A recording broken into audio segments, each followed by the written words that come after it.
It was one of the smallest tools ever issued by the U.S. Army, yet it fed millions of soldiers, saved lives, and became a symbol of durability, ingenuity, and unexpected design brilliance. It cost less than a penny to produce, fit in a soldier's palm, and never failed to do its job.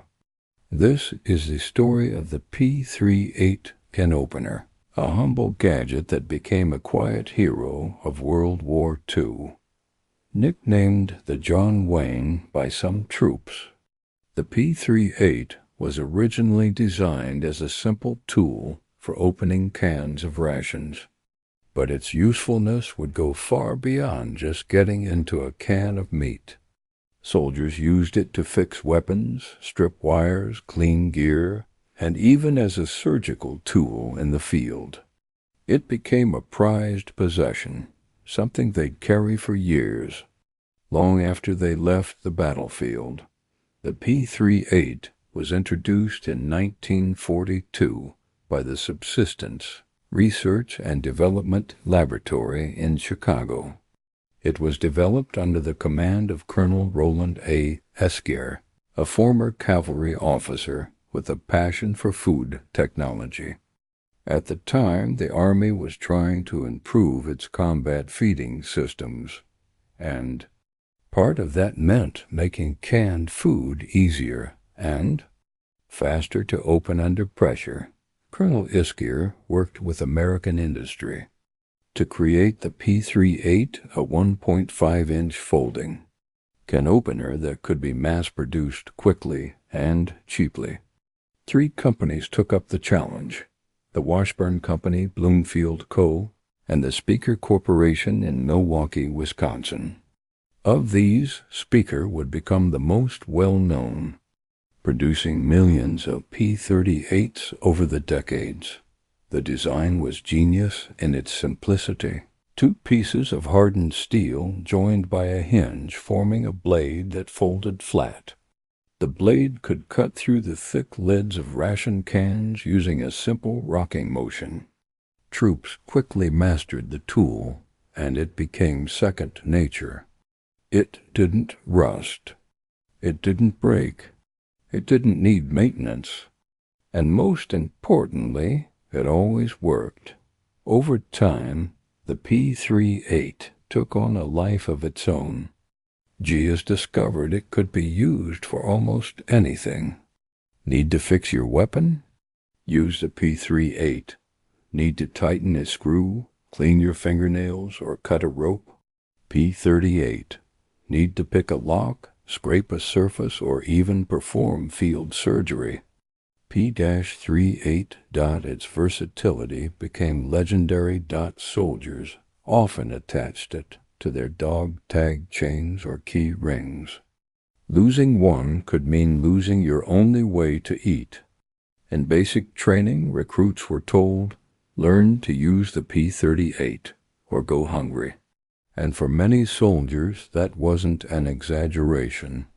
Some even developed competitive speed tests to see who could open their C-rats the fastest. Despite its basic purpose, the P-38 became a symbol of ingenuity under pressure. It reminded troops that even the smallest things could make a massive difference. It became a psychological comfort item, a reminder of home, reliability, and control in a chaotic war zone. One key improvement to the original design came from Austrian immigrant and engineer John W. Speaker, who added a locking feature to prevent the blade from swinging open and tearing pockets or cutting fingers.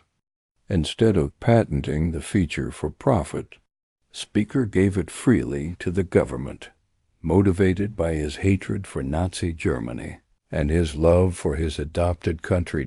Throughout World War II and the Korean War, it's estimated that over 750 million P-38s were manufactured.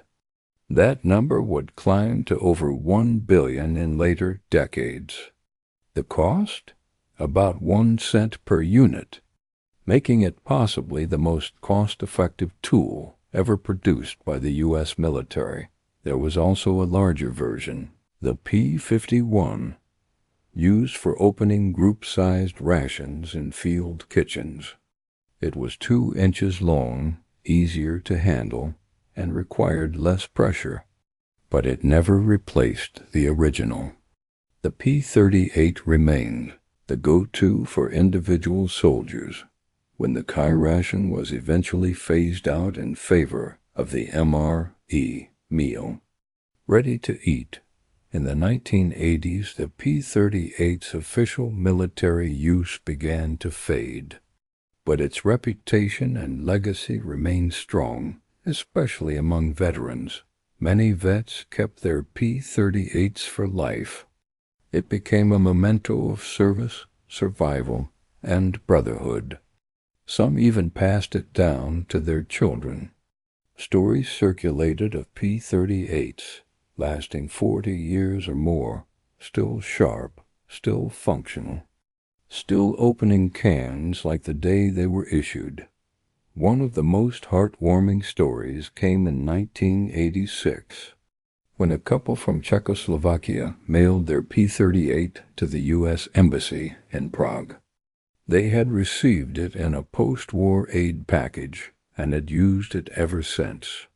Their letter read, "Every time we use the can opener, we think about the unselfish assistance of America during and after World War II, when in addition to arming the world against fascism, she lost a large number of her sons fighting for our freedom. We can never forget these things."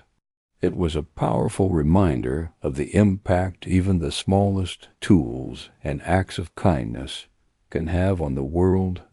Today, the P-38 can still be found in surplus stores, online shops, and veterans' pockets. It costs more than a penny now, about $1, but it's still the same rugged, reliable, no-nonsense tool that fed a generation of warriors and helped them survive the greatest conflict in human history. More than just a piece of metal. The P-38 is a piece of history. Thanks for watching. If you learned something new today, make sure to like this video, subscribe to the channel, and share it with others who want to keep history alive.